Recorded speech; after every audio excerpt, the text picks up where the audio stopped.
Aziya Kubogy 2020-de atly halkara futbol ýarşynyň nowatdaky oýuny Türkmenistanyň ýygyndysy Şri-Lankanyň Topor bilen duşdy. Oýuny toporlar üçin örän serasaplygy talap etdi. Şu nukdaý nazardan ilkinji minutlarda duşuň hereket bagtdaky depkini ýokary bolmady.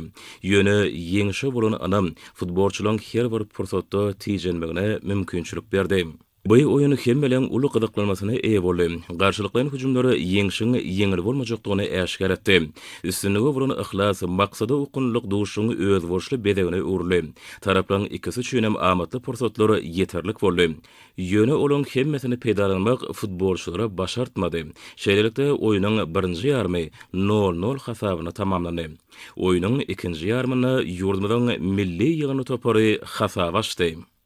Yurdumyzyň milli ýygyny Toporynyň hasaba açmagy eýleşmede hasam tijenmäge ruhlandyrdy.